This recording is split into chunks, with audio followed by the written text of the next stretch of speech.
Hello दोस्तों, स्वागत है आप लोगों का हमारे इस YouTube चैनल में। अगर आप हमारे YouTube चैनल में नए हैं तो सब्सक्राइब करें और बेल आइकन को भी दबाएं। तो चलिए शुरू करते हैं। आज हम बात करेंगे BSNL कंपनी के बारे में। दोस्तों लास्ट तक वीडियो में बने रहें।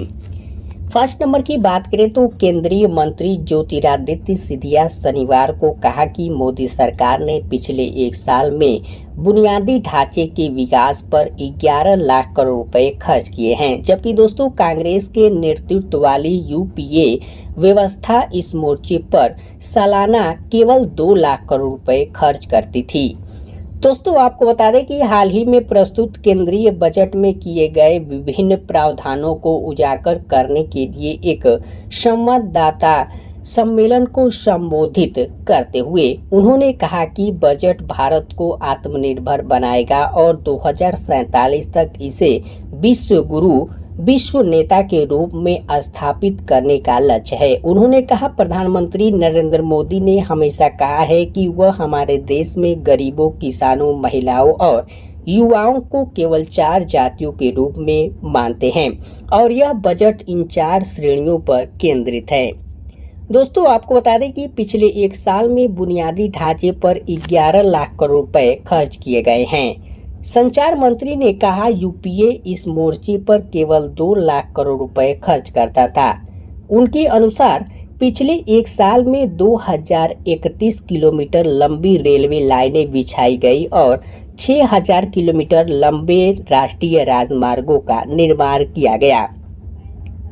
दोस्तों उन्होंने कहा, दूरसंचार क्षेत्र में कनेक्टिविटी में सुधार के लिए 10,700 गाँवों में टावर लगाए गए हैं। अतीत में भारत में 90% फोन आयात किए जाते थे। उन्होंने कहा, अब 90% फोन भारत में निर्मित किए जा रहे हैं और दोस्तों 1.28 लाख करोड़ रुपए की इकाइयों का निर्यात किया जा रहा है। सिंधिया ने कहा, वैश्विक विकास दर 3.2% पर अटकी हुई है, जबकि भारत की 6.5% है। उन्होंने कहा, बैंकों पर गैर निष्पादित परिसंपत्तियों NPA का बोझ था, जिसे कांग्रेस और संप्रग सरकार ने विरासत के रूप में पीछे छोड़ दिया था। दोस्तों उन्होंने कहा, 2014 में NPA 11.5% था, जो अब घटकर 2.6% हो गया है। उन्होंने कहा कि NDA सरकार ने देश की वित्तीय स्थिति में सुधार किया है। दोस्तों आपको बता दें कि भारत का निर्यात $600 मिलियन तक बढ़ गया है और विदेशी मुद्रा भंडार $705 मिलियन आका गया है। मंत्री ने कहा, देश के पास पूरी दुनिया में चौथा सबसे बड़ा विदेशी मुद्रा भंडार है। उन्होंने कहा, कृषि क्षेत्र में 3.5% की वृद्धि हुई है और मध्य प्रदेश ने सबसे अधिक योगदान दिया है, जिसमें 6.5% की वृद्धि हुई है।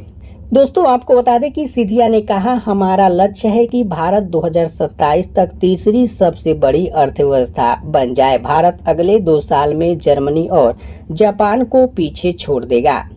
उन्होंने कहा कि लक्ष्य यह है कि भारत 2028 तक $5 ट्रिलियन और 2030 तक $6 ट्रिलियन अर्थव्यवस्था बन जाएगा। दुनिया में कहीं और भारतीय डाक विभाग जैसा प्रतिष्ठान नहीं मिलेगा, जिसकी 1.64 लाख डाकघर और 4 लाख डाकिया हैं। उन्होंने कहा, इन कार्यालयों को लॉजिस्टिक केंद्रों में बदल दिया जाएगा। उन्होंने कहा कि कई देशों के डाक विभागों का अध्ययन किया गया है।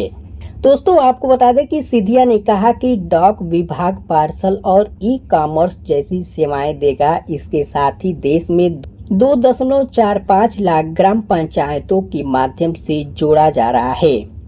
भारत नेट अभी 2.12 लाख ग्राम पंचायतें जुड़ी हुई हैं और बाकी को भी इसी तरह से जोड़ा जाएगा। उन्होंने कहा, इसके लिए 1.39 लाख करोड़ रुपए की राशि आवंटित की गई है।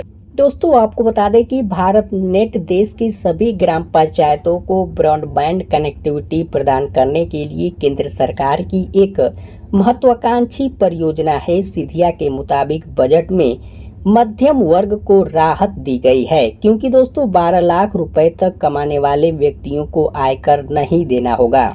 दोस्तों आप लोगों को ये वीडियो कैसा लगा कमेंट में बताएं। आई होप ये वीडियो आप लोगों को पसंद आया होगा।